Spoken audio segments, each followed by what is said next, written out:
Algérie, 1er décembre 1916. Charles de Foucault vient de passer 20 ans dans le Sahara, à partager la vie des plus pauvres, lorsqu'il est tué d'une balle dans la tête devant son borge de Tamanrasset. Bavure, assassinat, l'histoire aura bien du mal à trancher. Ce n'est pas cette vérité qui m'intéresse, mais bien plutôt l'empreinte qu'il allait nous laisser, ou plutôt nous offrir. Une empreinte discrète, infiniment simple, colossale. Sa vie, son œuvre, ses choix, allaient entraîner dans son sillage bon nombre de philosophes, chercheurs en théologie, scientifiques, géographes, sociologues, et créer à travers le monde de nombreuses congrégations religieuses et laïques se réclamant de son modèle. Un modèle très simple, un chemin où nous traverserions à ses côtés les frontières des époques et des convictions humaines.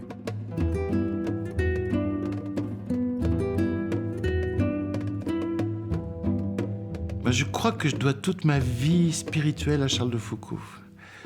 J'ai parfois l'impression qu'il m'a pris par la main et il m'a emmené là où je ne serais pas allé sans lui.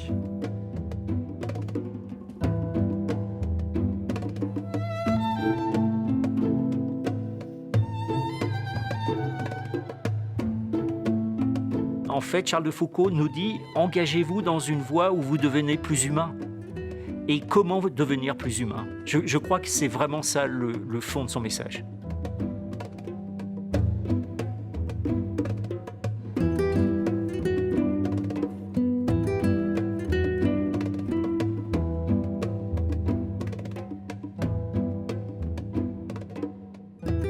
Je crois que Foucault, qui a été athée, et qui n'y a pas cru, en fait, d'une certaine manière, l'est resté. Et ça, c'est une chose à quoi je tiens beaucoup et qui est très difficilement explicable. Je veux dire, il est athée du faux Dieu. Il ne croit pas qu'il existe là-haut dans le ciel quelqu'un qui donne des commandements. Et je crois qu'il s'est converti à cause de Jésus de Nazareth, le rabbi Yeshua, c'est-à-dire l'idée de l'homme qui, venu de Dieu, comme disait moi, est venu partager jusqu'à la mort la condition des hommes. Je crois que pour Foucault, Dieu l'intéresse s'il vient vivre parmi les hommes. S'il ne vient pas vivre parmi les hommes, s'il se contente d'envoyer un ange pour donner des commandements ou un prophète qui descend le Sinaï avec des tables, ça ne l'intéresse pas. Ça lui est égal. Il peut rester là-haut, on s'en fout, on est aussi bien entre hommes. Notre Père qui est aux cieux, restez-y, et nous resterons sur la terre qui est parfois si jolie. Voilà. Si Dieu, c'est uniquement une machine à débiter du commandement, qu'il reste où il est. Et au contraire, Foucault est devenu croyant à cause du Dieu des chrétiens, parce que les chrétiens professent un Dieu qui s'est fait homme et qui est venu, comme dit le prologue de l'évangile de Jean, qui est venu habiter parmi nous. Et il a cette phrase absolument magnifique. On me demande quel est le secret de ma vie, le voici, je me suis perdu d'amour pour Jésus de Nazareth, venu parmi nous il y a 1900 ans. Et je me suis efforcé de l'imiter autant que le permettait ma faiblesse. Je me suis perdu d'amour.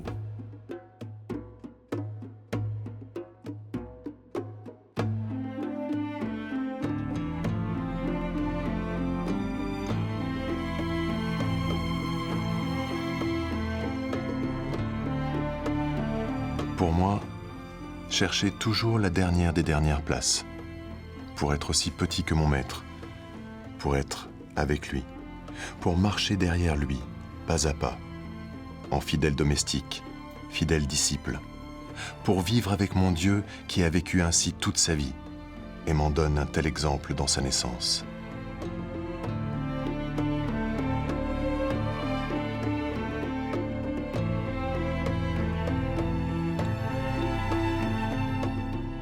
La rencontre de Jésus de Nazareth va transformer Charles jusqu'au plus profond de lui-même.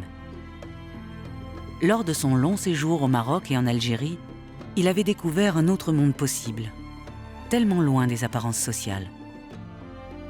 Par leur simplicité offerte, leur prière confiante, leur quotidien fait de petites choses, ces gens lui avaient ouvert, malgré leur religion bien éloignée de la sienne, la voie vers Jésus-Christ.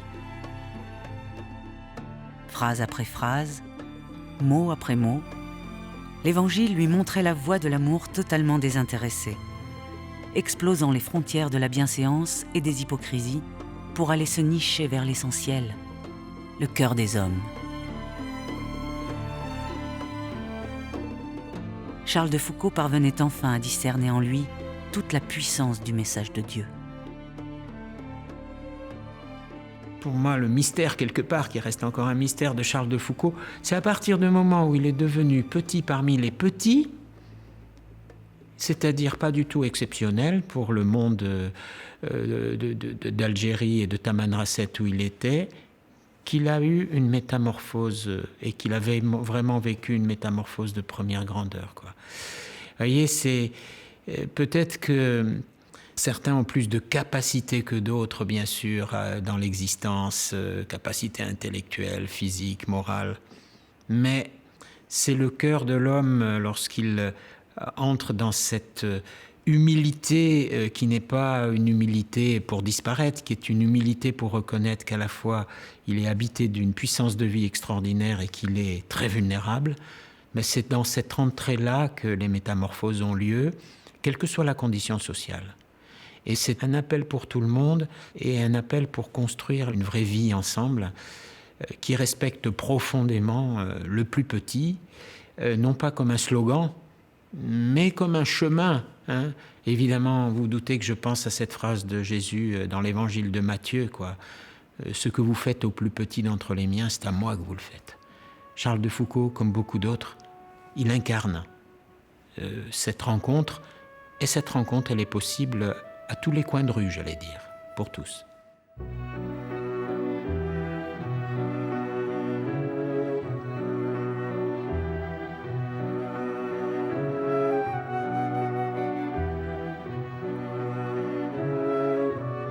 Une rencontre si souvent tapie dans le silence de nos âmes et le brouhaha de nos vies.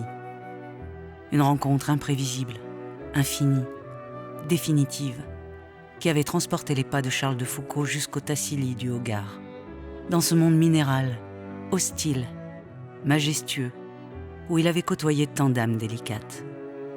L'écrivain Éric Emmanuel Schmitt, parti au Sahara sur les traces de Charles de Foucault, suite au scénario de film qu'il venait d'écrire, allait vivre lui aussi cette rencontre intrinsèque, fondamentale, possible, et si inattendue pourtant. Me voici débarquant à Tamanrasset, grâce à Charles de Foucault. Le trajet, c'était celui de Charles de Foucault. On allait de la chapelle de Tamanrasset à pied jusqu'à l'ermitage de la Sécrème. Nous étions un groupe de 10 voyageurs. On couchait à la Belle Étoile, etc.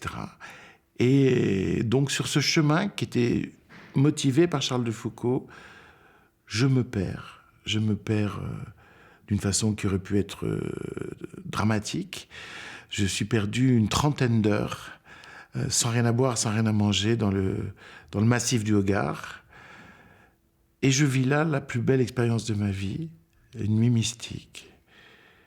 J'ai 28 ans, l'âge de Charles de Foucault, au moment où lui-même a la révélation. Je suis sur son chemin. Lorsqu'on me retrouve, je suis épuisé naturellement. Je me mets dans mon duvet, dans l'oued où on allait passer la nuit. Et c'est comme si malgré moi, ma main cherchait dans mon sac quelque chose.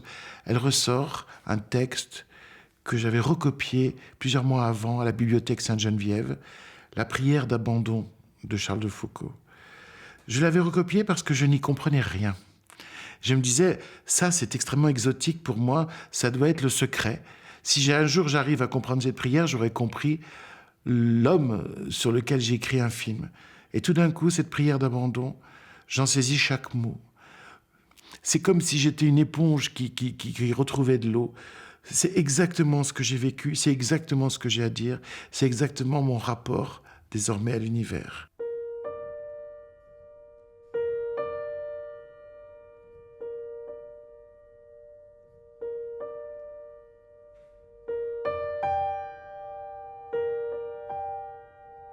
Mon Père, je remets mon esprit entre vos mains.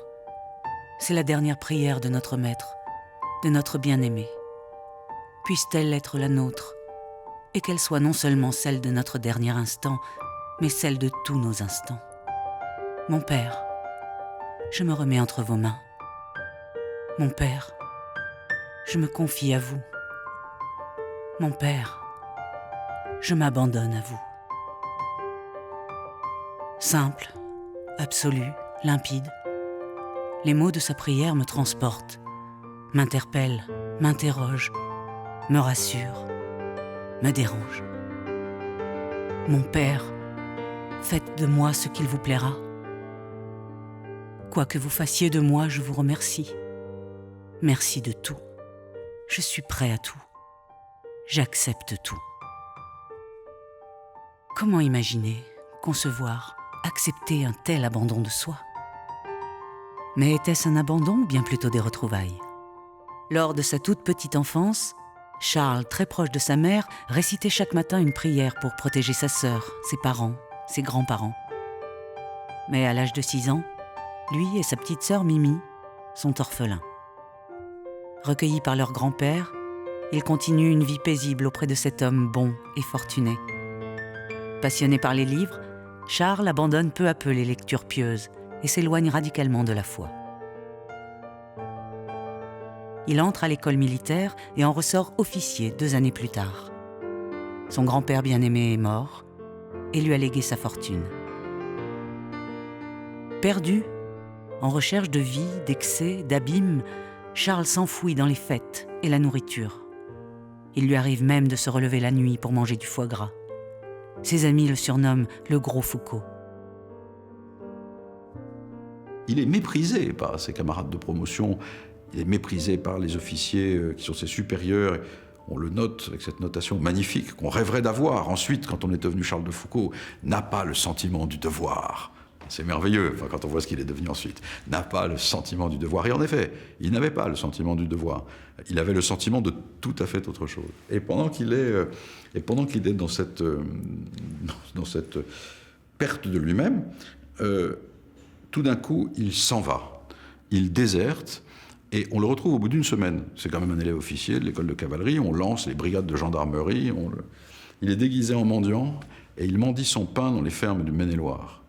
Et quand il revient, le général commandant l'école de cavalerie, qui est un peu surpris quand même, parce qu'il n'est pas allé voir les filles, il n'est pas allé... Voilà, il était colossalement riche, et pendant 1 semaine, il était dans les fermes du Maine-et-Loire à mendier son pain, et à recevoir les coups de pied au cul, etc. Et il répond simplement au général commandant de l'école qu'il n'a rien à lui dire. Et c'est probablement le premier signe par lequel l'absolu commence à faire son chemin à l'intérieur de la vie de Charles de Foucault.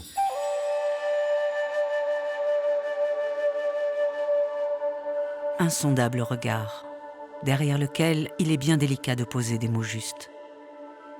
Charles était sans doute depuis bien longtemps en quête d'une autre vie, d'un autre sens, et sa débauche signait les paroles inaudibles d'une souffrance. Le 28 janvier 1882, il démissionne de l'armée et durant 15 mois, installé en Algérie, il prépare son voyage pour le Maroc. Le juif Maradoche est son guide. Les déguisements, sa protection indispensable. En 1883, sur les terres du sultan, écrit-il, l'Européen peut circuler au grand jour et sans danger, mais dans le reste du Maroc, il ne peut pénétrer que travesti et au péril de sa vie.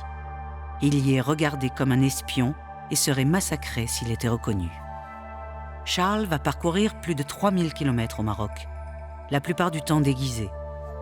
Tour à tour, il est originaire de Jérusalem, de Moscou, d'Alger, un rabbin mendiant qui quête de ville en ville, ou un Israélite pieux venu jusqu'ici malgré la peur du danger.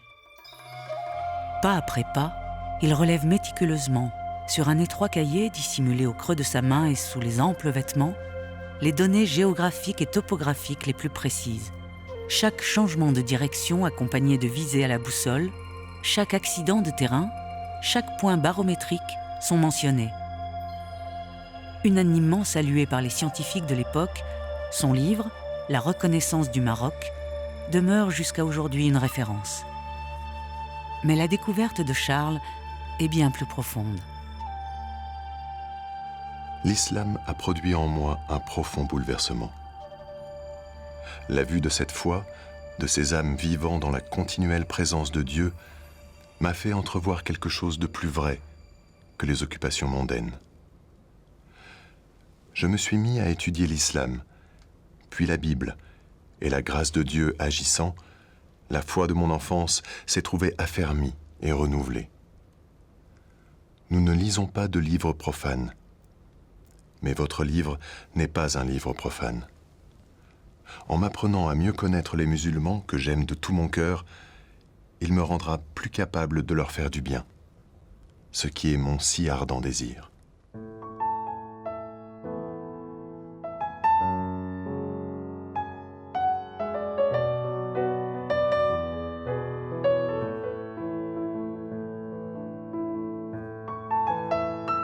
Il a vu comment ces gens-là étaient démunis et puis ils étaient satisfaits de leur sort, en faisant, ils priaient l'être, ils priaient le suprême,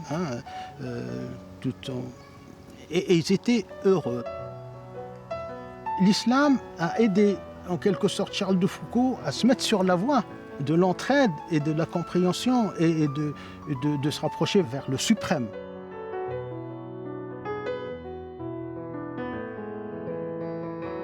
Certainement que Charles de Foucault avait déjà tout en lui pour vivre cette métamorphose. Mais il manquait le déclencheur. Et c'est souvent comme ça dans nos existences. On n'est pas tout noir ou tout blanc. Il y a en nous beaucoup de choses qui se mêlent et s'entremêlent. Et c'est souvent des relations fortes qui ouvrent. Alors lui, on peut dire, dans son chemin intérieur, l'un des moments clés, c'est sa rencontre avec des musulmans. Alors aujourd'hui, quand on parle de l'islam en France, on n'en parle pas de cette manière-là. Et pourtant, lui, il a été profondément bouleversé par ces hommes de prière qu'il a rencontrés, en Afrique du Nord en particulier. Et il s'est dit, mais comment on peut avoir cette capacité de se tourner vers la présence de Dieu comme ça, de manière quotidienne et si forte, quoi. Ça l'a bouleversé. Charles a 28 ans lorsqu'il revient à Paris. Malgré le succès de son livre, La reconnaissance au Maroc, il tourne le dos aux honneurs et se rend chaque jour à l'église, cherchant, demandant, répétant inlassablement « Mon Dieu, si vous existez, faites que je vous connaisse. » Il attend, il écoute, il découvre lentement ce que ses amis musulmans lui montraient avec tant de ferveur et de confiance. L'abbé Huvelin et sa cousine Marie de Bondy, avec qui il échangera tout au long de sa vie, l'accompagnent sur ce chemin difficile, délicat, tellement imprévisible de la foi. Et puis, il rencontre enfin une étincelle, une révélation, une conversion immense, silencieuse, secrète, irréversible. Oh mon Dieu, comme vous aviez la main sur moi et comme je la sentais peu. Que vous êtes bon, comme vous m'avez gardé, comme vous me couviez sous vos ailes lorsque je ne croyais même pas à votre existence. Une révélation, c'est une révolution. Parce que toutes les cartes sont mises à bas, quoi. Les mots pour se penser, les concepts pour se penser sont bousculés. Il faut tout reprendre, tout recommencer. Et puis, j'avoue qu'en revenant du désert, en revenant de cette expérience très forte sur le trajet de Charles de Foucault, j'ai voulu minorer, j'ai voulu repousser l'expérience par paresse, par conformisme intellectuel, pour rester à l'unisson des gens de mon milieu. J'étais dans un milieu athée, j'étais agrégé docteur en philosophie, j'étais élève de Jacques Derrida à l'École normale supérieure. Enfin bref, tout d'un coup, je me trouvais avec une singularité pesante de croire. Et en fait, je crois que ça s'est fait malgré moi.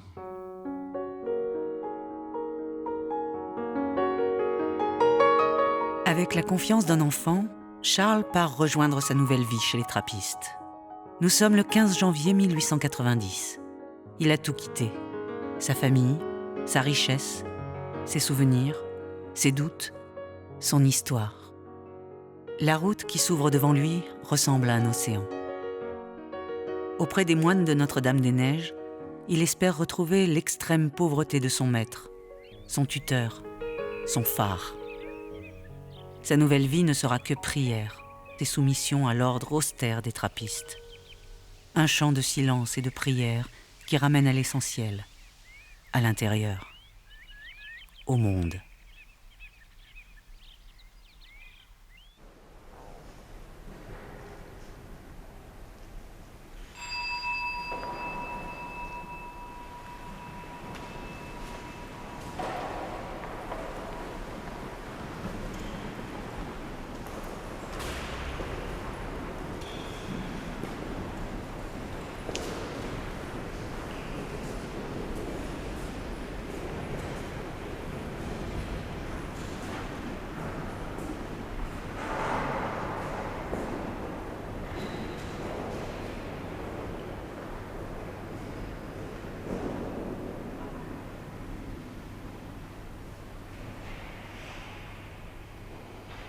Je ne dois pas dire que j'ai bien supporté le jeûne et le froid.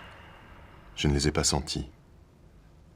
Du régime de carême, un seul repas par jour à 4h30, je ne puis dire qu'une chose. Je l'ai trouvé agréable et commode.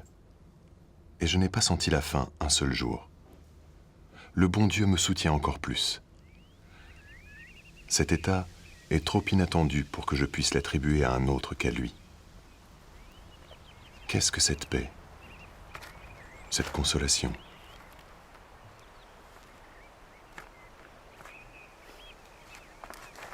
Charles ne passera que quelques années chez les trappistes. Il y apprend beaucoup, mais c'est autre chose qu'il cherche. Une pauvreté plus simple, peut-être, plus proche des personnes. Une pauvreté humble et sans artifice. Lui, il voulait la dernière place. D'ailleurs, il dit Jésus a pris la dernière place et personne n'a pu lui ravir. Et donc, il part à Nazareth un peu pour ça, pour découvrir Jésus dans sa vie simple de Nazareth et essayer de comprendre qu'est-ce qu'avait pu vivre Jésus dans sa vie quotidienne. Et après, il recueille tout ça, lui, comme dynamisme dans sa vie spirituelle, quoi, hein, parce que ça, il va le garder quand même tout long, cette expérience de Nazareth. Ça va être toujours ce qui va le motiver à creuser de plus en plus, quoi. Hein. En 1901, Charles repart enfin pour l'Algérie, dans ces terres en apparence arides et hostiles, où fourmillent des trésors humains.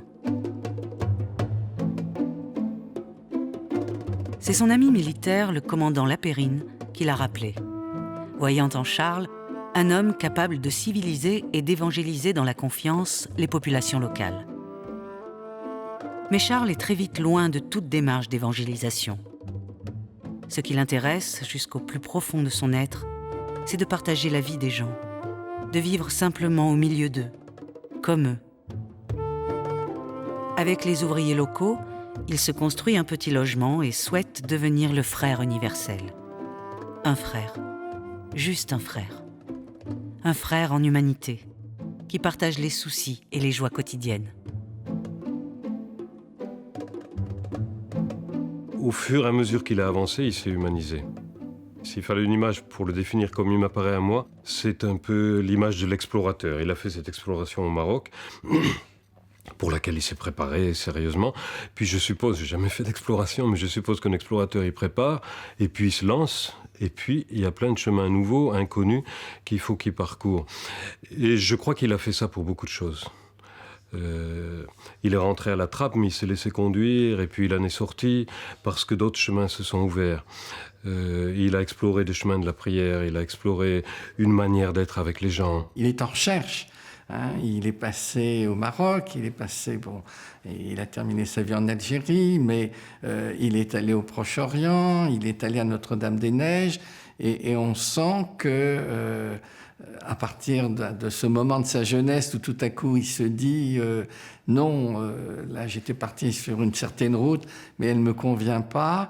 Il se met finalement dans ce positionnement de l'explorateur, et pas seulement de l'explorateur au Maroc, mais de l'explorateur, je dirais aussi bien dans sa vie de foi, dans sa vie d'homme, explorateur par rapport à ce qui se passe en Algérie, et tout en étant bien de son siècle, bien de son époque, il apparaît sur certains points visionnaires.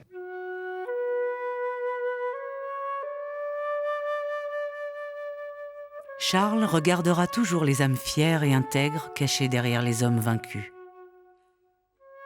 En effet, les Touaregs venaient de se soumettre à la France depuis quelques années seulement, lorsque Charles de Foucauld arrive dans le Hogar. La situation tendue après les dernières révoltes est encore palpable. Leur chef, Moussa Gamastan, refusera même dans un premier temps qu'il s'installe à Tamanrasset, avant d'accepter sa présence au milieu d'eux. Une présence bienveillante, authentique. Le chef rebelle fera de lui peu à peu son ami. Charles, bientôt surnommé le Marabout blanc, s'engage avec toute la force de sa foi contre les inégalités criantes et l'esclavage, rachetant lui-même à des esclaves leur liberté.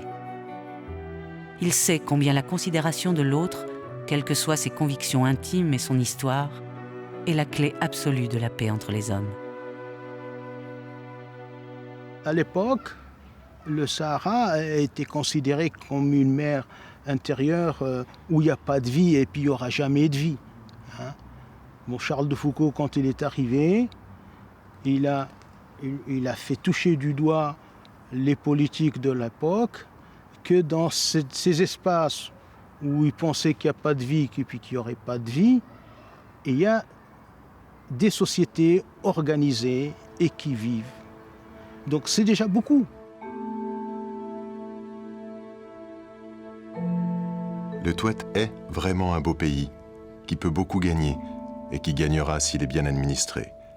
Riche en blé, en dattes, capable d'avoir des troupeaux, il se développera de lui-même si on y fait régner la justice, en empêchant qu'une infime minorité de blancs, oisifs et possédant la terre, n'opprime la grande majorité de la population. Aratin, Kéma demi-noir, libre mais sans propriété, à qui, si on les laisse faire, les blancs ne laissent que la peau et les os, les pressurant sans mesure et les dégoûtant d'un travail qui ne leur profite pas.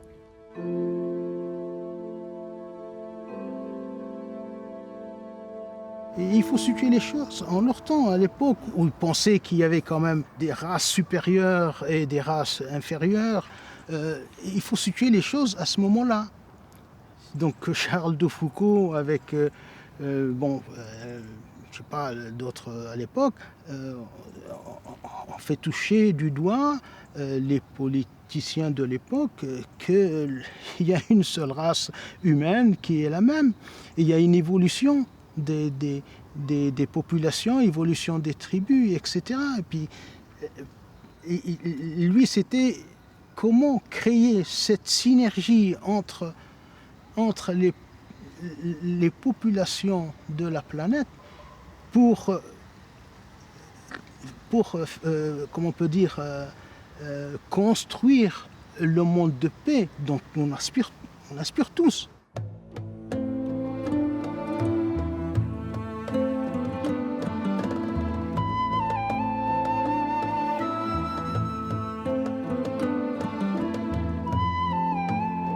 Ici, ma vie est surtout employée à l'étude de la langue touareg. C'est beaucoup plus long que je ne croyais, car la langue est très différente de ce qu'on la croyait. On la croyait très pauvre et très simple. Elle est au contraire riche et moins simple qu'on ne le pensait.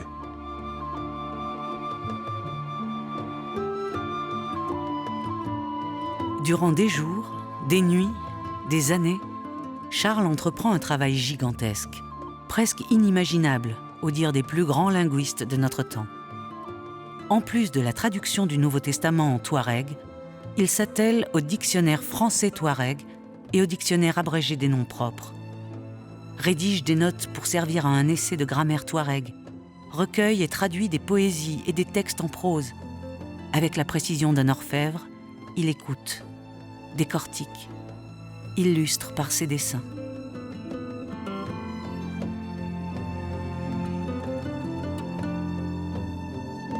Il vit au milieu des Touaregs, ils travaillent leur langue, ils travaillent leur culture, ils passent un temps fou à écouter les poésies, à écouter des choses dont on dirait ça n'a pas de sens.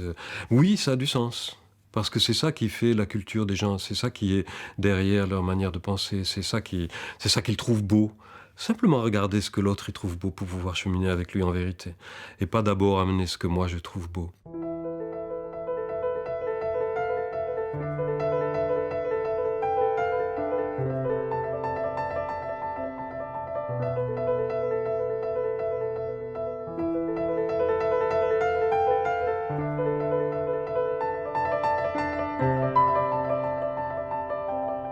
Il a fait tout un tas de dessins, mais des choses...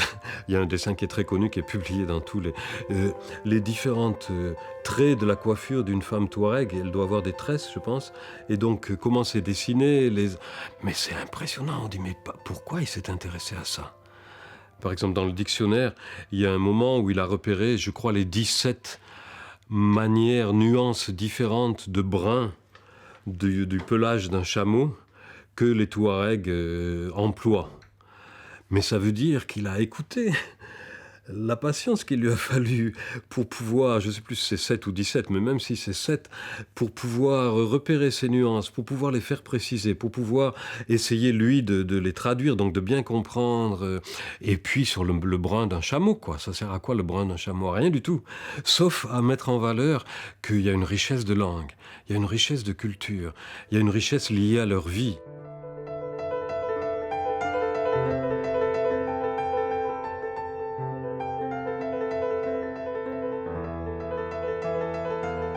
Il faut savoir que chez les Touaregs, la femme est absolument centrale. C'est-à-dire l'homme fait la guerre, etc., incarne la targuité, le fait d'être Touareg, le fait d'être un noble. Mais c'est la femme qui possède la tente et c'est la femme qui possède le langage. C'est la femme qui chante, c'est la femme qui connaît le vocabulaire, c'est la femme qui invente et raconte des poésies. Et il y a des poésies Touareg absolument magnifiques. Et donc, il y avait à l'époque de Charles de Foucault une très très grande poétesse qui était la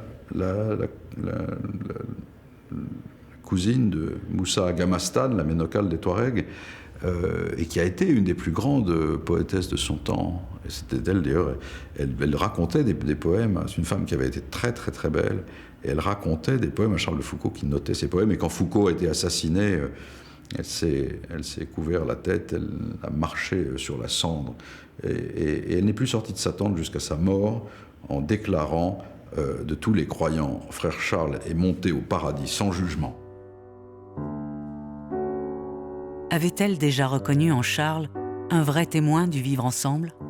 Cette expression qui serait si souvent employée plus tard et demeurerait bien complexe. Comment réconcilier nos histoires de vie, nos deuils respectifs, nos attentes, nos espoirs ? Comment faire grandir nos amitiés avec toute la force de notre foi, ou de nos questions, ou de nos silences, sans avoir peur ? Comment respecter les différences fondamentales de l'autre avec une véritable sincérité ? En allant vers les musulmans dans toute l'intégrité de sa religion, Charles avait-il ouvert, comme le disait la poétesse, la voie vers un autre monde possible ? La charité, qui est le fond de la religion, oblige tout chrétien à aimer le prochain, c'est-à-dire tout humain comme soi-même. Surtout voir en tout humain un frère, voir en tout humain un enfant de Dieu. La foi chrétienne, c'est avant tout une foi où on témoigne d'un Dieu qui s'incarne, qui se fait proche des hommes. Et frère Charles a été pleinement témoin de cela. Nos frères musulmans, nos amis musulmans, témoignent avant tout d'un rapport où ils sont les adorateurs de ce Dieu, et de ce Dieu qui est d'une certaine manière inaccessible, mais vraiment duquel on dépend.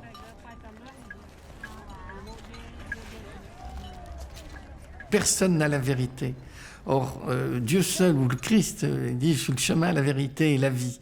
mais aucun d'entre nous et aucune religion peut avoir la prétention d'avoir la totalité de la révélation et d'être elle-même dans cette possibilité et de cette configuration où elle va tout dire de ce qui est Dieu et de ce qu'est la vie des hommes. À partir de ce moment-là, si on prend en compte, d'une part, le pluralisme religieux, mais finalement la multiplicité des cultures, chacun apporte à l'autre finalement son regard sur Dieu, et en accueillant de l'autre ce qu'il me dit de Dieu, je vais finalement approfondir et enrichir ma propre foi. Il y a une phrase qui n'est pas de lui, mais qu'on cite souvent. C'est quelqu'un qui l'a invité un jour à table, je crois un docteur qui était de passage là, et qui raconte que dans la conversation à table, un des officiers qui sont là lui demande « Mais enfin, est-ce qu'il y a quelques Touaregs qui vont se convertir et comme ça vous payez un peu de tous les sacrifices que vous avez faits, quoi, que vous ayez un peu une récompense ?» Il dit « C'est pas mon problème », il le dit avec d'autres mots, mais je cherche pas à convertir les Touaregs, il dit « Je cherche à les comprendre d'abord, à les améliorer, mais à les améliorer au sens de leur faire produire le meilleur d'eux-mêmes, quoi. Et puis, vous voyez, un tel là qui est à table, il est protestant, un autre, il est incrédule, les Touaregs sont musulmans. Moi, je crois que le bon Dieu nous recevra tous dans le paradis, sans qu'il soit besoin, il dit même, sans qu'il soit besoin d'être catholique romain, dans la mesure où on aura tous été fidèles aux intuitions qu'on a dans notre cœur, au fond.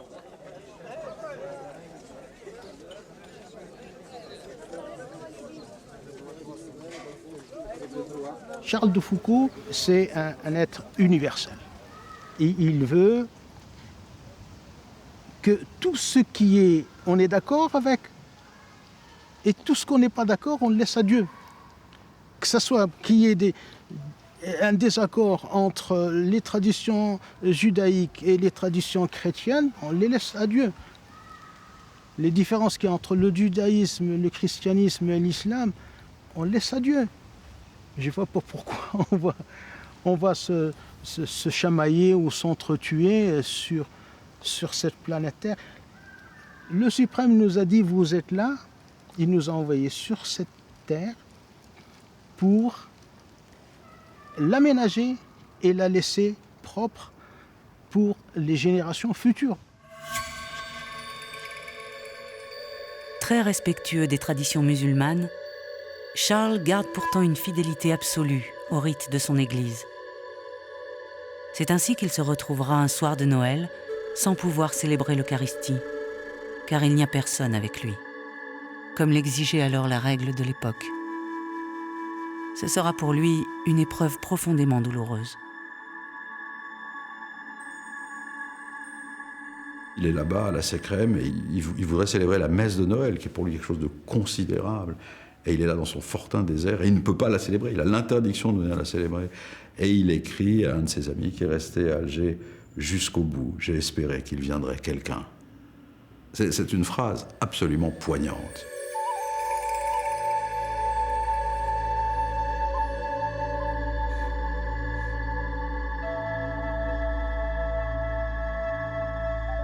Il avait une formation militaire, donc il y a une certaine obéissance aux ordres. Après, il fait partie de l'Église, donc il y a une obéissance aux directives de l'Église, mais en même temps, il n'est jamais satisfait là-dedans.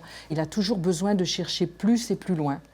Et quelque part, moi j'ai apporté ce texte du pape François, qui dit « Dieu a voulu cheminer, il n'a pas voulu être tranquille ».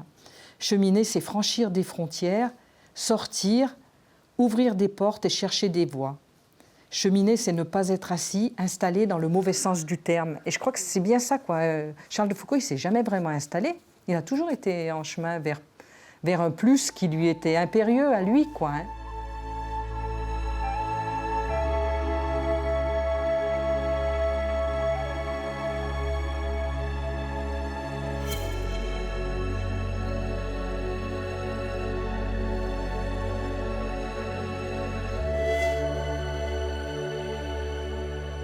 Alors il y a un paradoxe qui m'est apparu tout de suite, c'est de voir qu'à la fois il y a une grande famille spirituelle qui est née à partir de l'expérience de Charles de Foucault et qui aujourd'hui se déploie dans le monde entier, avec des religieux, des religieuses, des laïcs, des prêtres, et en même temps aucune conversion à Tamanrasset.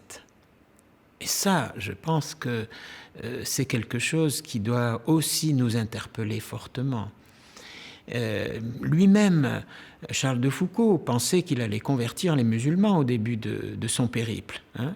Et puis petit à petit, il a appris une autre manière de rayonner de la foi en Jésus-Christ, une autre manière d'être présent comme un ferment de l'intérieur, sans chercher justement à convertir lui, mais en cherchant simplement à rayonner dans l'humilité d'une présence.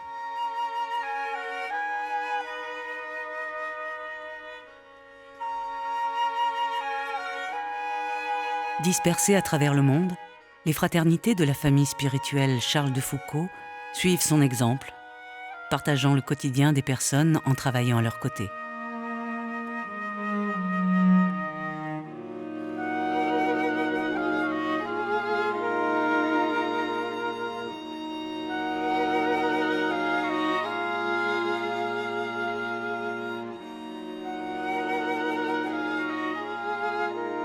C'est pour moi une grande richesse de découvrir combien le quotidien est source de vie.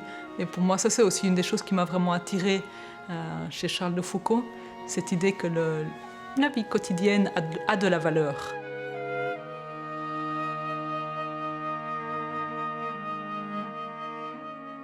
Par notre vie, on peut faire passer des choses, mais pour moi, ce qui est très important aussi, c'est que ceux avec qui je vis, eux aussi, par leur vie, me font passer beaucoup. Et si je reprends mon expérience avec les Roms, en fait, j'ai énormément appris de leur façon de vivre. Les Roms, on les côtoie à la sortie des magasins qui nous demandent de l'argent ou à la sortie des églises. Moi, j'ai découvert combien c'est aussi un peuple qui peut donner et qui prend soin, parce que nous, on est arrivés là comme seuls étrangères. Et s'ils ne nous avaient pas accueillis, ce n'était pas possible pour nous de vivre là. Alors, c'est vraiment eux qui ont pris soin de nous dans différents domaines, soin de nous en nous apportant à manger, en vérifiant qu'on ait de quoi se chauffer en hiver, en veillant sur nous dans des moments où s'ils ne nous voyaient pas rentrer le soir, certains le lendemain matin arrivaient pour savoir où vous étiez, ça va, vous avez pu rentrer. Se prendre soin de l'autre est la plus belle porte vers le partage de l'amitié que Charles ait vécu. En janvier 1908, tandis qu'il est immobilisé dans son lit, grièvement atteint du scorbut, il sera sauvé par ses voisins.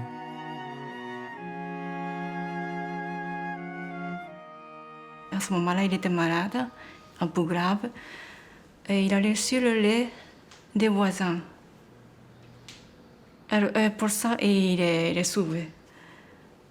Et cette petite histoire, ça me touche beaucoup parce qu'il est venu, mais il est devenu une personne qui a besoin d'autres.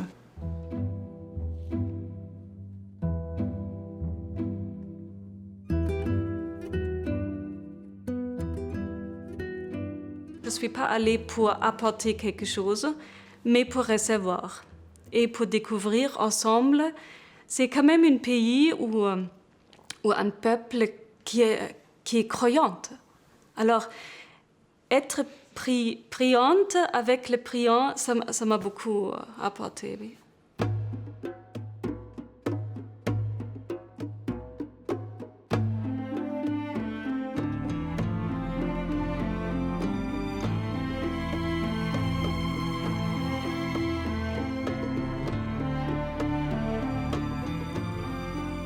Si j'ai pu faire quelque bien, si j'ai pu m'établir au Sahara, c'est après Jésus, parce que j'ai été officier et que j'ai voyagé au Maroc. Dieu prépare de loin les choses, et il fait servir au salut des âmes les bons, les méchants, et les actes qu'on a faits en pensant le moins à lui. Le dernier commandement de notre Seigneur Jésus-Christ, quelques heures avant sa mort, a été « Mes petits-enfants, aimez-vous les uns les autres. C'est à cela qu'on verra que vous êtes mes disciples, si vous vous aimez les uns les autres. » L'amour de Dieu, l'amour des hommes, c'est toute ma vie. Ce sera toute ma vie, je l'espère. On peut se comprendre autant qu'on peut lâcher tout ce qui est superflu. Il faut se rencontrer vraiment sur le niveau humain pour commencer la relation. Alors moi aussi, je dois lâcher peut-être tout ce qui m'est cher, qui est notamment ma foi. Je dois le lâcher pour rencontrer l'autre. Parce que ce terrain-là, on ne peut pas se rencontrer au-dessus. Alors il faut chercher une bonne terre pour pouvoir rencontrer. Et oui, ça c'est la vie humaine. C'est la vie quotidienne qu'on partage. Il y a un désir de rencontre qui est là, et en même temps une confiance dans la rencontre. Donc, c'est peut-être un chemin pour continuer le message de Charles de Foucault. Voilà. En même temps, moi, je crois aussi beaucoup que dans son message, il y a le fait que la rencontre, on doit la travailler. Elle n'est pas donnée comme ça. C'est pas une rencontre. Tout le monde il est beau, tout le monde il est gentil, quoi. C'est arrive toi à te découvrir toi-même, c'est-à-dire à connaître vraiment tes limites, tes potentialités, pour aller vers l'autre et rencontrer les siennes, quoi, et pouvoir faire quelque chose ensemble.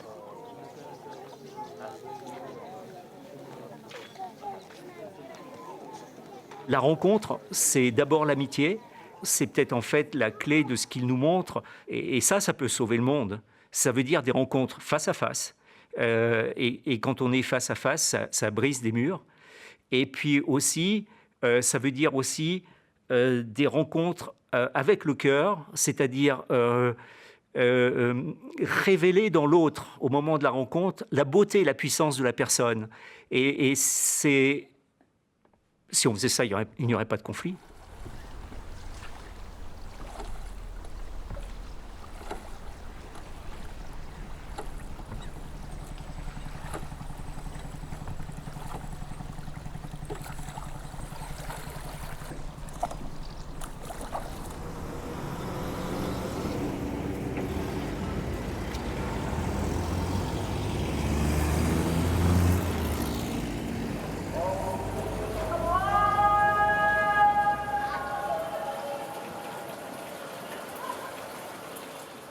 Moi, ce qui me fascine chez Charles de Foucault, c'est l'évangélisation par l'exemple. C'est-à-dire que... Alors, les mauvaises langues disent qu'il n'a converti personne. Tant mieux. Parce que comment on convertit ? Si on convertit en manipulant, si on convertit en usant de la force, si on convertit parce qu'on est du côté des vainqueurs militaires et des puissants, on ne convertit pas vraiment. Et lui a eu le courage, la force, l'audace, le génie de se dissocier totalement de l'impérialisme et du colonialisme de l'époque pour dire « je ne ferai pas comme les autres, je témoignerai simplement d'une vie chrétienne au milieu de gens qui ne sont pas chrétiens ». Et en plus, il n'y avait rien d'exhibitionniste là-dedans, puisque chez Foucault, il y a l'intérêt pour les autres dépasse l'intérêt pour soi. On est tous marqués par un contexte. Et on pense tous que le contexte et la culture dans laquelle on est, c'est la meilleure, hein, en tout cas quand on s'y trouve bien dedans. Et de l'intérieur, on peut aussi arriver à prendre du recul, y compris parfois à résister à certains éléments de la culture dont on est membre, parce que au plus profond de soi, il y a une boussole intérieure qui dit non, là, c'est pas le Nord. Pour suivre le Nord, il faut suivre une autre voie. Et ça, c'est aussi la liberté qui permet aux cultures d'évoluer et aux idoles d'être enlevées de leur piédestal. Mais ça, c'est vrai pour l'homme, c'est vrai pour la société, c'est un long travail. Il me semble que, pour une part, Charles de Foucault l'a fait.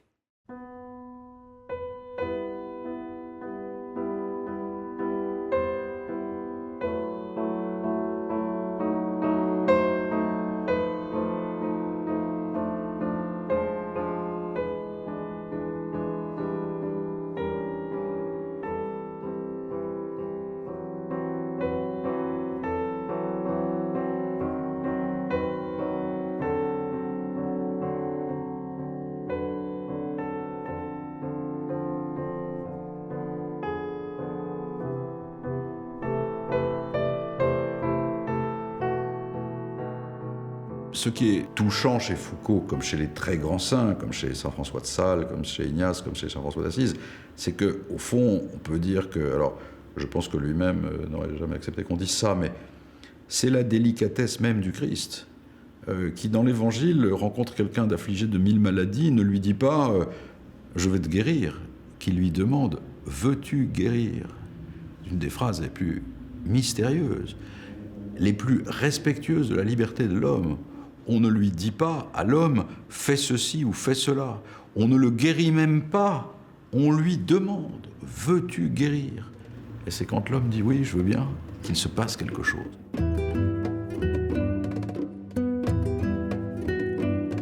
Charles avait fait de sa rencontre avec Jésus un chemin vers l'amour. La reconnaissance de l'autre dans toute sa différence, ou plutôt avec toute la richesse de sa différence, lui avait offert la plus grande paix que l'on puisse espérer. La paix avec soi-même. Une paix intérieure, incandescente, constructive. Une paix tournée vers l'apprentissage des savoirs de ceux qui nous entourent et ne pensent pas comme nous. Une paix qui ouvre le cœur des hommes et les sauve de leur mutisme. Le 13 novembre 2005, Charles de Foucauld était béatifié par le pape Benoît XVI. 10 ans plus tard, jour pour jour, des attentats d'une violence et d'une bêtise inouïe précipitaient à Paris des centaines d'innocents dans l'horreur. Que dire? Que penser d'une telle coïncidence? Plus urgent que jamais, le message de Charles devra continuer à traverser le temps. On trouve qu'on n'aime jamais assez. Comme c'est vrai. On n'aimera jamais assez.